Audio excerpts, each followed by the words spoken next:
Hey everyone, and welcome back to Trekyards. Yes, Commander Cockings. We've got an old ship. And I'm Commander Cockings. He's got a Foley. I'm scanning canon. There's canon. There's canon beyond our episode. Oh my god, Stuart. And we were sort of prepared. But spoiler-filled review, guys. Obviously, check out our full breakdown. This will be a long one. What did you think of episode 6? Top tier Star Trek. Definitely in the upper echelons. The best Star Trek we've had in a long time, episode-wise. Just fantastic episode all around, and the dedication to canon is appreciated, and thank you to the team. So, yeah, the best episode of New Trek we've had, I think. The most Trekkiest of all Trek shows. As I wrote down here, most Trekkiest Trek. Because it's absolutely true. Well, no, yeah, I mean, I'm trying to think when was the last time we had this much Trek in an episode. I mean, Prodigy, when they did the TOS episode, but that was lots but not all. Intima Darkly, they rebuilt the Enterprise. But it's just... And this isn't animated, this is all live action, where they had to actually build them in much higher fidelity. Yeah, the most Trekky Trek ever? Possibly? Mm-hmm. Yeah. We got the team back together, the whole crew, and the pacing was phenomenal. The visuals were fantastic. The dialogue was well written, well delivered. Picard felt like Picard. He was very upbeat and Picard-like in this episode. That's all. Yeah, that's it. It's just a fantastic episode. How about you? It's real good. I mean, you summarized it so well, but it's such a summarizable episode. It did the thing. I mean, we knew some bits and bobs from this, and the question between us was how many close-ups we're going to get, because those are our Trekkers episodes. And obviously, we're watching it.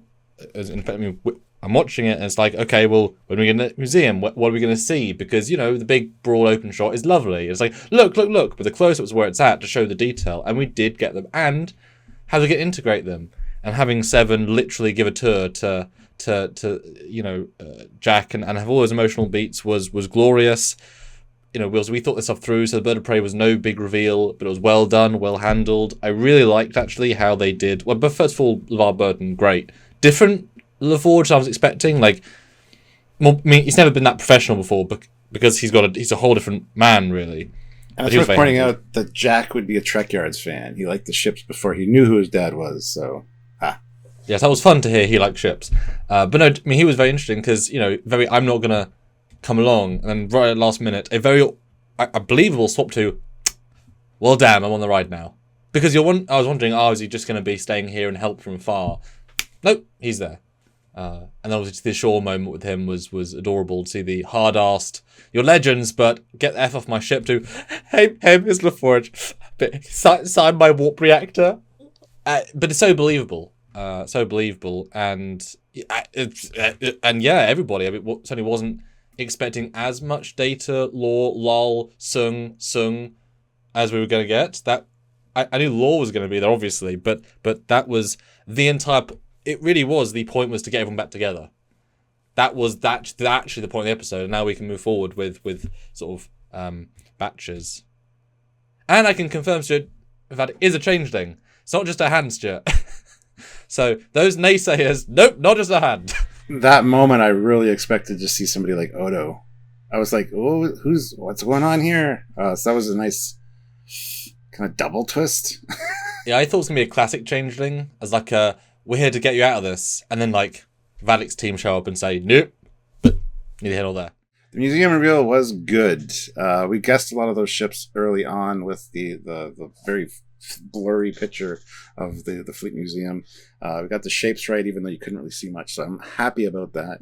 I didn't get as much museum as I expected, honestly, and there were some real surprises at Daystrom Station as well, which, again, surprise, right? The funny thing is, the shot of Geordi's office that we got before this episode isn't even in this. It's in the background. It's very, very blurry, and there's no other view of it. I have a feeling we're going to see the museum in the next episode or two. I think they're going to be back there occasionally. Well, I mean, the annoyance is, Stuart, is that the museum and Daystrom are like 10 minutes away max, because they get back to the Daystrom in like a minute or two. So if that is to be believed, they can literally swap between the two instantly. There was definitely some mess around when it comes to time, distance. And once again, did you scan some Prime TOS canon? I did. Was it unchanged at all? It appeared to be very unchanged, yes. Was it a Stranger Worlds Enterprise, Stuart?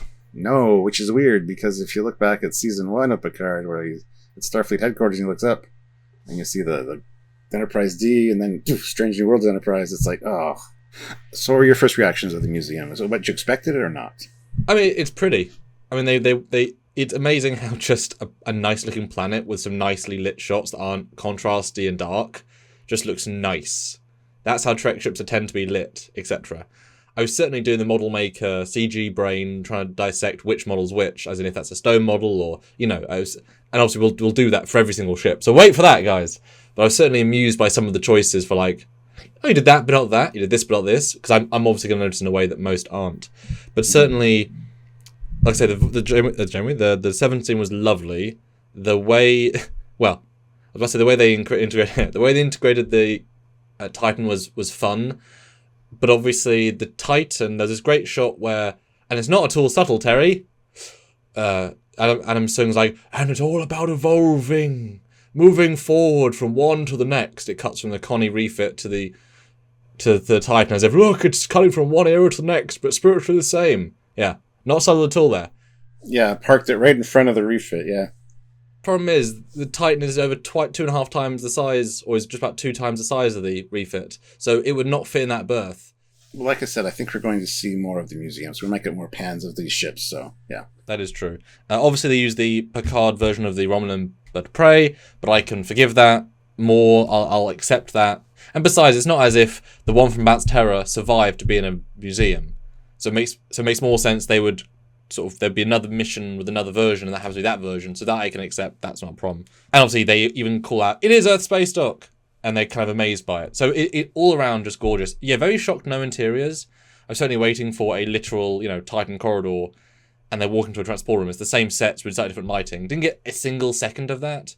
Well, the younger La Forge did say Hangar 12, which I don't think was the ring they were in. I don't think that's classed as a hangar.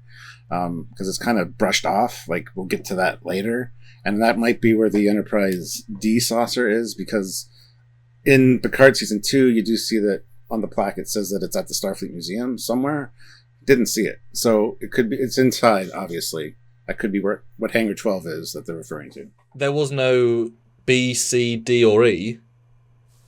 There was the A and a version of the classic, so it wasn't the Enterprise, it was the most famous ship, so either they are not there, or they're out somewhere else, or they're off for polishing. You've got to occasionally polish your trophies. Maybe they're off for cleaning. I mean, there was a Berth 3. That could have been the E, misscaled. But you got to wonder, yeah, the famous ships. And is the F then meant to be going here? I mean, if it's being decommissioned, would it be decommissioned to go to the museum then? Logically? Possibly. I mean, that might be the end note where we see the F moving into dry dock in space dock, and then we see the D and the E as in recreations of the D, obviously, and then the E might be a logical, where all the Enterprise are in the middle, and the refit's out because everyone wants to see it. Yeah, but yeah, F is quite large, so yeah. Yeah, but yeah, museum was great. Geordi was, like I say, really good. They're so close to mentioning Leah. They mentioned wife and mother. I hope we do. But both orders were great. Good chemistry. Very different. It was not so much surface level, but it's just, what the plot needed. So we didn't go too deep. But by doing that, we got some of Raffi, some of Worf, some of Riker, some of... Very broad spectrum, which I think worked for this sort of depth of episode. You needed a bit of everything versus just, let's give an entirely huge subplot to the girls because there's so many people to satisfy here. And because they went broad, they all worked, I think. Yeah, I think Geordi was very well handled. I liked his, keeping them safe. When I was younger, I wanted just to go out and do this stuff. I want to get my kids safe, so I can't help you. To his daughter, giving him shit and saying, this is my family. That's what you taught me. And it's like, oh, click, boom. All right, cool. I got to help. Yeah, I thought that was fantastically done. I really, really liked his character in this one. Even the sternness of him at first, don't be coming on to my yard and get me in trouble, to the whole agreeing to help thing. So, well, it's multi-leveled because obviously there's a fleet-wide bulletin saying the famous Admiral Picard is a treasonous traitor and he killed O'Laren, and also he enjoys a nice quiet life at his museum. He doesn't want action adventure, so it's like all these things. Now, obviously, his gut is I'm going to trust my friend. And then the way that Picard says "I need your help" at the start, it's so earnest. It's like, mate, need your help. As Geordi, I'd be like, don't bring the Shrike to the goddamn museum. Yeah, those torpedoes would. Yeah. Yeah, with the S3E6 shield hold up against a Shrike photons. Maybe not. But yeah, Geordi was great. Loved his uniform. I really hope we get a lot more of them. They've kind of said he's a really great lead.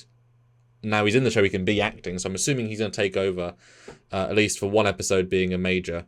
This is why we only have 4 more. 7, 8, 9.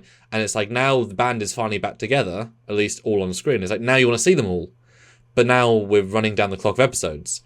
And my God, no one has really missed a beat except Patrick, who's obviously his voice is not doing so well. They could all come back. Doesn't it kind of make you pissed that they haven't come back in other shows? Because they're all clearly entirely able to return, entirely beyond their form. It's like, okay, go ahead, CBS, commission another show. They're all ready.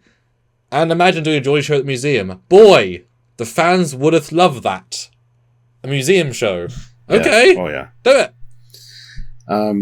One thing that annoyed me, though, was the fact that even if you drop your transponder and all that, all the ships are interlinked and talk to each other. So no matter what, they're going to find you. You're like a beacon. After the events of, I don't know, Prodigy, where all the ships talk to each other, you think they might change that? Did they not know? But I guess they probably didn't know what the Prodigy storyline might have been at this point. Because that's a real fleet-wide problem if one gets infected. I'm just saying, that's one thing that kind of irritated me a bit about this episode. Because I really enjoyed everything in this episode, so to say the one thing that kind of annoyed me, I just wanted to get that out there before I forgot. Well, they burned through a couple of rather major plot points. That, and of course the distance and time of things. Those things they entirely blew past, which kind of hurt the pacing. Because I didn't quite know what Geordi was saying. Because I thought he meant all the museum ships interconnected, so we can't use that tech to change you. But it's like, well, and why can't you just turn off your transponder? That's what we're talking about. Even if we turn off the transponder or put fake ones out, they're still going to find you because all the ships are in a link and they talk to each other. But there's a difference between a fake one that has to communicate because you're trying to fake being normal versus just turning it off. And if you remove these transponder system, they can't talk to each other logically. And also, how much subspace? Oh, and also another thing they Maybe entirely. That's where they're going with that. Maybe they're gonna disconnect it. Geordi's going to do that. Well, yeah. Well, he's the guy that could. Another thing they kind of ignored is that long-range sensors exist. That Daystrom knows the Titan is approaching for like hours. Yep, I thought that instantly as soon as it popped out of warp behind the moon. They only detect things that they need for the script. Unfortunately, because if they just turn the transponder off, I would have bought it or mask their warp signature. There's easy one-liners. They're very good at doing one-liners dialogue, and that is a big plot hole. I'll forgive it because whatever, we'll get there. But that was definitely like, oh, okay. But we were both right. I thought they were going to go to the museum first and find the plan of the cloaking device. You said they'll go to Daystrom first. Turns out Daystrom quickly. We kind of both had the cakes and both had eating it. Mm-hmm. It was very well put together, this episode.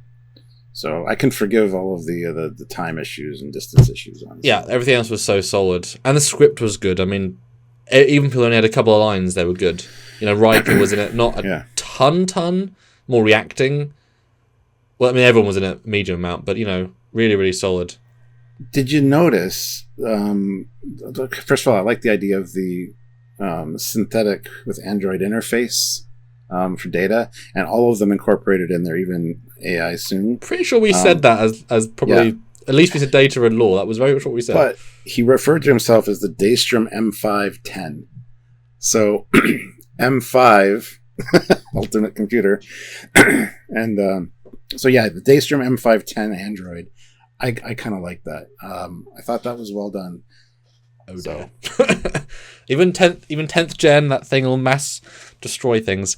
Well, I mean, let's talk about Daystrom. So that was, I mean, obviously they very, very simple, cheap set that felt like the Less Arena bottom with the mid barricade. It wasn't, you could tell, but clearly it was one corridor and a turn, and by having structures in the way, you lose depth, which allows you to have more depth, ironically, because you can put an actor next to it, but then as they're walking through, it feels like it's not just a blank corridor. Whatever, it's fine, it was simple. A lot of fun Easter eggy things. One in particular, I'm gagging to talk about, which we'll talk about in a separate video. I'm like, "Argh!" And it honestly made me nervous. This episode made me nervous of like what might be coming. I had like literally like heart palpitations for like the last third. Like, what are we gonna see? What are we gonna do? Which was exciting because it's like, they're using canon. Do you want me to say it or should I tease it? Are the initials JTK? Yes. Yeah. Damn.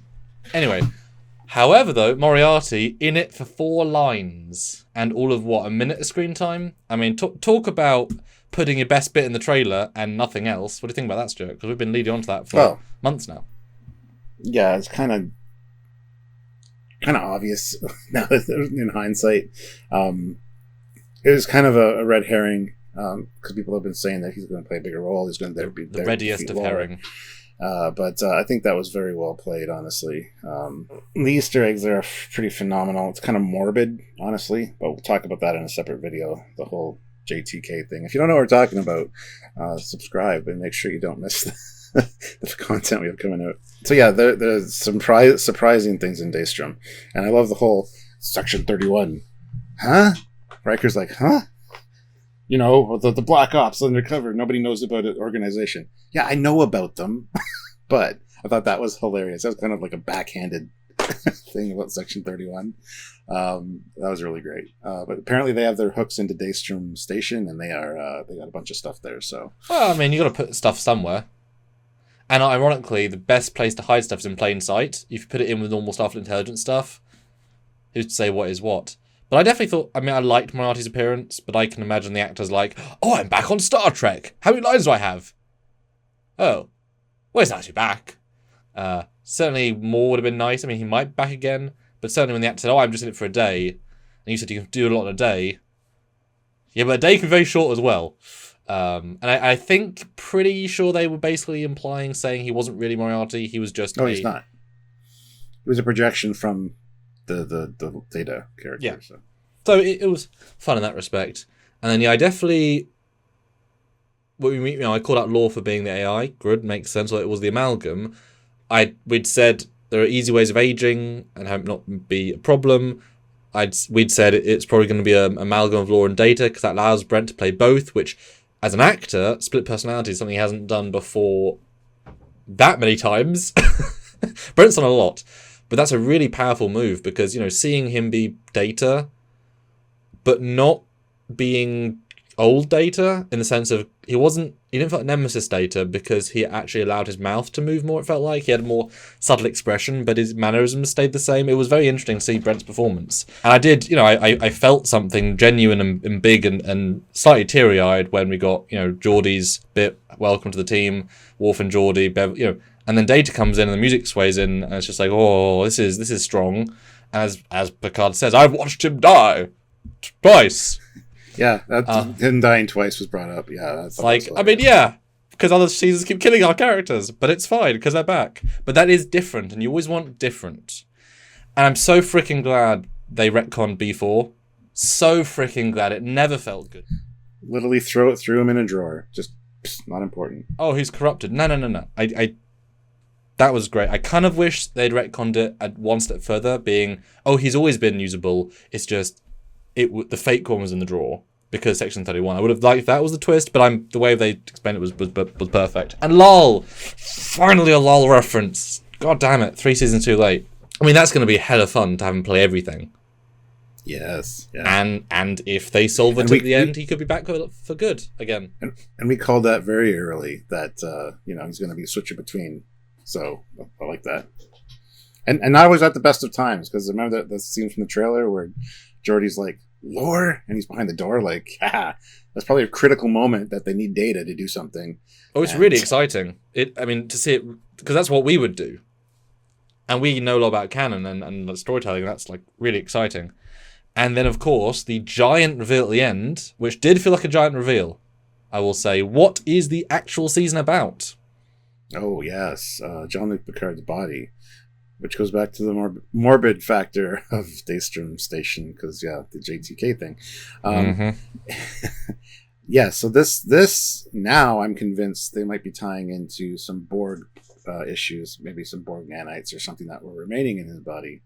But that's a theory for another day. But I think they foreshadowed it a bit, because when you first see the figure, the one half of his face that was Locutus was shaded, so it looked like Locutus for a second. Then it went to Picard, and then you saw like a shadow here that looked like the comm badge. Yeah, I saw the shadow. Yeah. It was very like a lenticular. Locutus, Picard, and then so I don't know. I think they're going to tie the Borg in somehow with his body, but yes, that was a great reveal. But having just seen the JTP thing, so that was already in my brain a little bit, which it was fascinating. That was a clever way of foreshadowing that. But then as soon as Data had said, and it's great to say as soon as Data said, isn't that nice to say again? Yay! So it's dead. Yeah, Jean-Luc Picard. Like instantly, I'm like, oh no, they're doing this, aren't they? I didn't think his body though. I just thought some DNA. Like I didn't think his whole body was there. Well, I thought it would be like cremated or in a little Tupperware jar. Ferengi disc. Like you sell the parts of him. Really, really bold ending, and obviously to have almost all of our TNG leads in the room. But you've got to remember, guys, this is called Star Trek Picard. It actually has to be about him. That's the point of the show, him and his family, and they've kind of doubled down all that. And it is just really, really fascinating, because it again brings the season down to, it's not a super weapon. It's simple. It's relatable. It's bold. Going away from the ending, which we should be using as the close of this video, but I just thought of something. Jack having Irumodic syndrome. Oh God, yes. People are like, oh well, that's why. It just doesn't explain things. It doesn't explain the red branches. It doesn't explain the flashbacks. It doesn't explain the voices in his head. I mean, it can. They've kind of implied that that's the reason for everything, but the fact that Vadic again said, or the one changeling said, we still need Jack. We still haven't got Jack. Was interesting. I also love that she called them shapeless, whatever. So not perfect changelings, I guess. Yeah, second class changelings. You and your bird masks. Scum, all of you, scum. So, okay. Yeah, boy, that Aromatic Syndrome was very well played. I mean, it's sort of obvious as a possible, which I love. There's a logic to all of this, and the fact that scanning technology improved, so I'm guessing that Picard didn't know until we saw in TNG, but now they know what to scan for, they can work it out. But as Picard said, I'd live with it for decades more. But how did you deal with it? I died. Funny. Really, really good scene. Well, even Beverly, she would have scanned her son multiple times, but she didn't know until he told her that he was having these visions to do the deep scan. You don't necessarily scan for everything. I mean, I'm sure some things need absolute pinpoint looking for it. But you think she would look for it, considering she knows that Picard had it, and it's hereditary. Unless it's been triggered by dealing with, something happened. Maybe one of the times the EDOs got boarded by somebody. They did something to trigger it. It's a recessive gene, made it work. But there wasn't an implication he'll die anytime soon. He could have 30, 40 more years. And Picard didn't get hallucinations till very, very late / alternate reality effery. That was always complicated, because they were Q visions, but they weren't, because it was an excuse to have them, but they weren't. But obviously, as the audience, we're thinking, we're being told, yes, they're all visions, Red Door, He murdered 4 changelings with John Wick Fu. Aromatic Syndrome doesn't make you a badass. So I love that disparity of context. So if the audience then says, okay, that's what it is, we'll move on. And then 3 episodes later, wait, he was a badass. It's like, yeah, they were misleading you. It's great. Well played. Well, 2 levels of that. So he didn't get hair loss from Picard, but he got Aromatic Syndrome. Fair Not yet. He might still have hair loss. Oh no, don't have him do all of it. Yeah. No, really solid. Just. Oh, and I also thought it was cute, the Jack and Sydney thing, and the whole stay away from my daughter. Yes. Because there's kind of like eyes back and forth a few times in this episode. So. I mean, Jack was doing a lot like this. Hey, baby. He's a lot of moving, a lot of like, I have a sneaky. It was a bit, but he wore an almost uniform and a comm badge, so he's getting in the zone, which I like. Team player. So much the team. He's like looking at the team. He's like, hey. It's cute. It's nice. They have actually some decent chemistry, but she's just a good actress. She's just good, and he's just good. So and speaking of, La Forge's actual daughter was pretty good in this too. Yeah, understated. More quiet and withdrawn, and kind of like the actress is the favorite daughter, which is kind of weird, but not necessarily the favorite daughter, that the kind of the outcast one, but the one he has emotions with. Yeah, the quiet one that's with him all the time is kind of like it was just. I think it was well played. And they worked well together as sisters when they talked to each other. Yeah, it was a good bond of we picked different paths, but I'm just doing dad stuff and sorry about him, but you know how he is. But also I love you, but also look what you got us in. It was a good balance, and she's on the ship, so we're gonna get more because I want to see more. And talk about Leah Brahms. Mention her. Mention Mum. Give him the happy because it's nice if you fancy someone in his 30s and they married her and had 2 babies, and it's nice. Plus, she could be on the station doing engineering things. Perfect. Well, you say that, but he says fire up the long range comms. I know, but she tell could your mother be. We won't be home for supper. I'm like, okay, well, are you taking a long range transporter back to like whatever planet you live on? Doesn't even know. Must live on the station. Or on the planet they're orbiting. On the planet, yeah. But yeah, long range comms. Because you wouldn't want to commute to work in the future. You just beam. Well, that's what I'm saying, but like from another star system, you want to take a shuttle every day to get to work. You just want to like... Yeah. I would assume you'd live on the museum, though. Like, it used to be space dock, for Christ's sakes. It's going to have, like 1,000 crew quarters. Yeah. And I'm sure you can have like the presidential suite. He bugs it. And it's just giant. Yeah. No, really solid. And it's amazing how an episode that gives you so much, pushes you forward so much, but also teases so much. But real good. And not just from a ship perspective. Like, genuinely very well scripted, very well acted, great pace. Like, it's not just because we love ships. Obviously, it's made for us. Clearly, they wrote this episode watching Trekyards in the second monitor, and they said, clearly, you know, like we... yeah. The line from Jack, like, I was into ships before I knew who my dad was. And lots to talk about, so stay very tuned for lots of content. That's right. So subscribe. Comment down below what you thought about this episode. Hit the like button and join us for the lives where we talk about this stuff in great detail, which we will be doing. And join us for all of our edited content over the next week or so. Going to be a lot of it, and please watch it, like it, and super thanks on it. We appreciate it all. Lots of Trekyards is on the way, and these things don't lie. Just hide the phone part. Those Samsung phones don't lie. Tricorder. Samsung phones don't do this. Don't do this.